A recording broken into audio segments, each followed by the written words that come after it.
Hey, welcome back, Croeso. Or what I should say today is actually Slanta or Flanta, depending which part of Ireland you come from, which I'm slaughtering it, is the Gaelic Irish way of saying welcome, Croeso.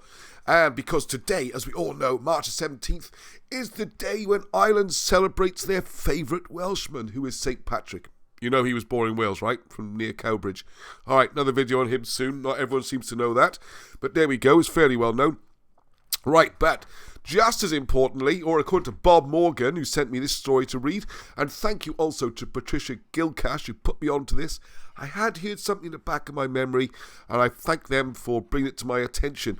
Because is Guinness, the iconic porter, as it's called, actually more Welsh than Irish?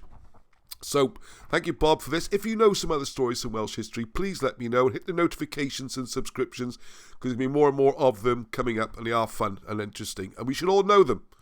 Right, so in 1959, at the age of 34, Arthur Guinness signed a lease for the St James's Gate Brewery, Dublin.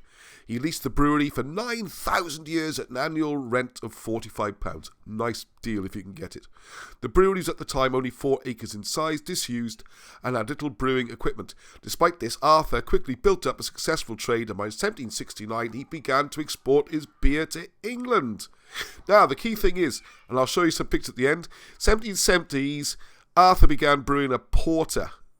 This is a new type of English beer invented in London in 1722 by a brewer named Ralph Harwood. So Ralph deserves more credit. Now, porter is different from ale because it is brewed using roasted barley, giving the beer a dark ruby colour and rich aroma. And I would also add, I'm a big fan of Guinness. It's got a slightly burnt taste. It's very kind of bitter and it's delicious. There's also breweries all over the world now, and they're slightly different. London Guinness pours quicker. Irish Guinness is creamier, Anyway. The basic principle's the same. Excuse me, sniffing. Arthur's porter proved very successful in Ireland. In 1799, he decided to stop brewing his ale altogether and just concentrate on porter. The rest is history. It certainly is, all over the world. However, this is the Welsh bit. The story goes that Arthur Guinness actually developed his taste for porter whilst on his frequent trips to London.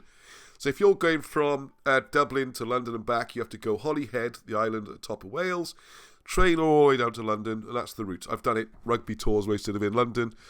That's the way you go, Holyhead, Dunleary. It's still the ferry route, okay? Now, the story is he dropped off on the way at a place in Llanfairfechan near Bangor, and the pub was called the Gwyndy, which is black wine, which is a curious link with Guinness itself.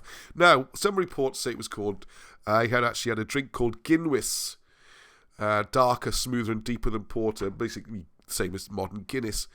And now the version I heard years ago, which I'd almost forgotten about, is from the county Gwynedd. Guinness. It's almost the same. And a curious thing, if you look at Arthur Guinness, he wasn't actually born Guinness. He adopted that name later. He's probably a McCartan or something like that, his clan name. Although there is a hill in a village nearby called Guinness, spelled differently, but similar. I'm not even sure how old that name is or where he got the name from, whether he was inspired by North Wales, the hill, whatever. But it wasn't the name he was born with, all right? So Guinness itself is curious. And I've been doing research with Bob over the last couple of months. He can't find any definitive answer where the word Guinness really comes from.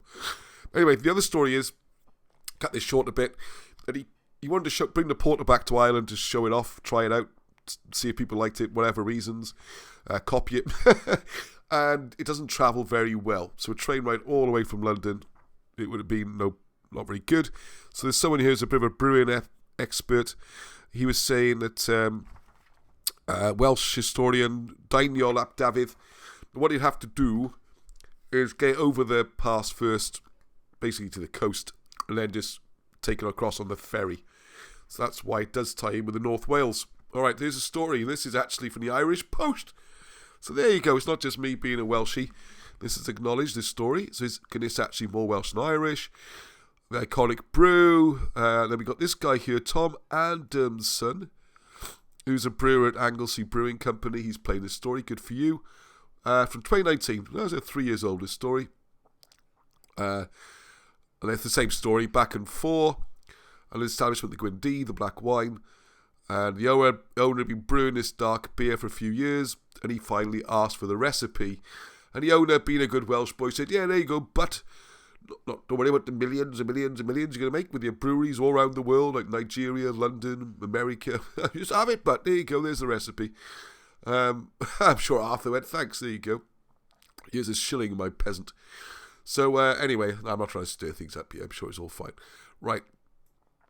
So Tom is paying tribute to Guinness's Welsh roots, and I got to look out for a pint of this with a new dark ale called Gwyn, a slogan used by Guinness in a series of Welsh language adverts in the 1950s, which translates as Guinness for strength in English.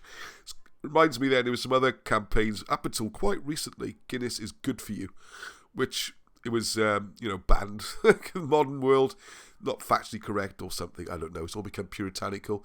But curiously, back in the when would it have been 60s, I suppose, my father had maybe in the 50s when he had his appendix out, he had all sorts of problems. Lost weight and stuff, and the doctors actually prescribed Macassin, which is another sort of porter. It's very dark. It's very rich in minerals. There are good properties about it. Everyone's worried about the alcohol, but small quantities are supposed to be quite good for you.